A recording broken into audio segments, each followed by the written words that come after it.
सर्दियों के मौसम में खांसी जुकाम होना बड़ी नॉर्मल बात होती है, लेकिन कुछ लोगों की कफ वाली प्रवृत्ति होती है। जैसे ही खांसी हुई, जुकाम हुआ तो छाती में कफ बन जाता है, बिल्कुल छाती जकड़ जाती है, चेस्ट कंजेस्ट हो जाती है और गले में फंस जाता है, गले में खिचखिच शुरू हो जाती है, गले में इन्फेक्शन तक हो जाता है। अगर आपको भी इस तरह की प्रॉब्लम है तो आज की रेमेडी आपके लिए बहुत फायदेमंद है। ये जो हमने रेमेडी बनाई है, अगर आप इसे 1 से 2 दिन सुबह शाम दोनों टाइम चाट लेते हैं तो 1 से 2 दिन में ही जो छाती में बार बार कफ बन रहा ना, वो बाहर निकल जाएगा और चेस्ट आपकी बिल्कुल क्लीन हो जाएगी। और आपने बहुत सारी दवाई ले ली हैं फिर भी खांसी से आपको छुटकारा नहीं मिल रहा है तो आपकी खांसी को भी ये 2 से 3 दिन में ही ठीक कर देगी। और इस रेमेडी को बच्चे बड़े सभी ले सकते हैं, इसका कोई साइड इफेक्ट नहीं है और ना इसके लिए आपको स्पेशल कोई दुकान से चीज़ खरीदनी है। तो फिर चलिए देख लेते हैं ये कैसे बनानी है।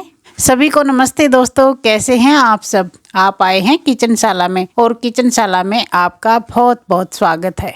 तो इसके लिए ये देखिए मैंने लौंग ली हैं और सबके किचन में होती हैं, सर्दियों में तो ये खासकर होती हैं क्योंकि ये शरीर को गर्माहट देती हैं। और लौंग को हम चाय में भी डालते हैं, सब्जी में भी डालते हैं, ये कफ को ख़त्म करने का काम करती हैं। तो हमने क्या करना है, इसके लिए हम 10-12 लौंग लेंगे। शुरुआत में जब कोई भी चीज़ बनाए तो कम क्वांटिटी में ही बनानी चाहिए, अच्छी लगे तो दोबारा बना लेनी चाहिए। और आप बिना ये फूल वाली भी ले सकते हैं, लेकिन अभी सर्दी है, ज़्यादा सर्दी है तो मैं 5-6 बिना फूल वाली लौंग ले रही हूँ और 5-6 फूल वाली लौंग ले लेंगे। अगर गर्मी में बनाएं, कम ठंड है तो आप बिना फूल वाली लौंग ले लीजिए क्योंकि ये गर्म तासीर की होती हैं। अगर गर्मी में बनाएंगे तो फिर गर्म कर सकती हैं, लेकिन अभी ठंड है तो हम फूल वाली लौंग भी लेंगे। तो 10-12 ये देखिए लौंग ले लेंगे इस तरह से। और ये देखिए दूसरी चीज़ देखिए इलायची। इलायची भी सबके घर में होती है, कोई नई चीज़ नहीं है। और ये जो इलायची होती है खांसी जुकाम में बहुत फ़ायदेमंद होती है और डाइजेशन सिस्टम को भी इम्प्रूव करती है। और आप सभी जानते हैं माउथ फ्रेशनर का काम तो करती ही है।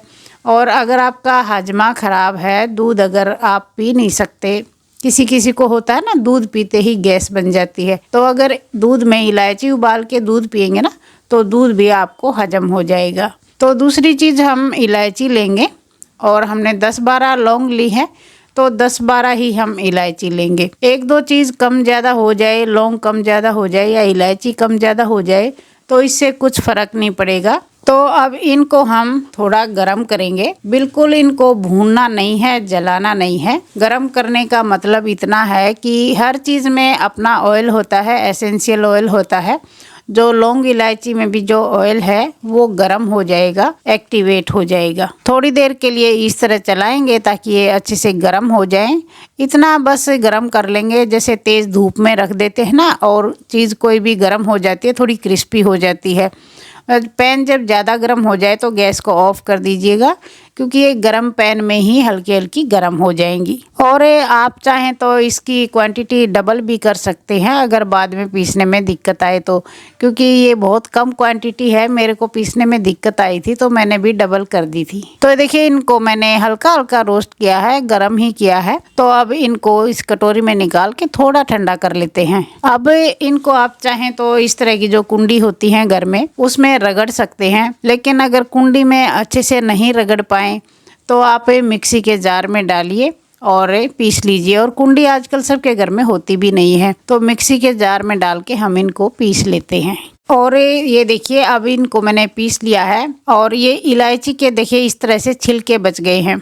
अब छिलके तो ऐसे ले नहीं सकते तो इनको हम छान लेते हैं ताकि जो मोटे छिलके हैं और मोटे दाने जो बचे हैं वो निकल जाएं। तो देखिए इस तरह से हम इनको निकाल देंगे और एक बार और छान लेते हैं क्योंकि बच्चों को भी देनी पड़ सकती है और बच्चे ज़्यादा दरदरी चीज़ लेना पसंद नहीं करते, बड़े तो ले लेते हैं। तो देखिए ये मैंने इसको 2 बार छान लिया है और अब इस तरह का ये पाउडर बन गया है।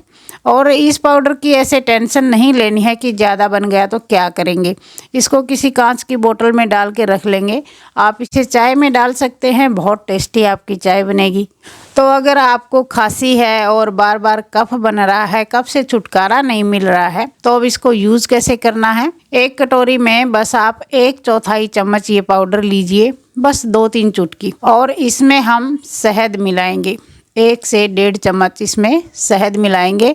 अगर आप ये लौंग इलायची का पाउडर ना भी बनाएं, सिर्फ शहद ही लें, गले में कई बार क्या होता है खराश हो जाती है, खिचखिच हो जाती है, और हम शहद ले लेते हैं तो गले की तराई हो जाती है और वो खांसी बंद हो जाती है।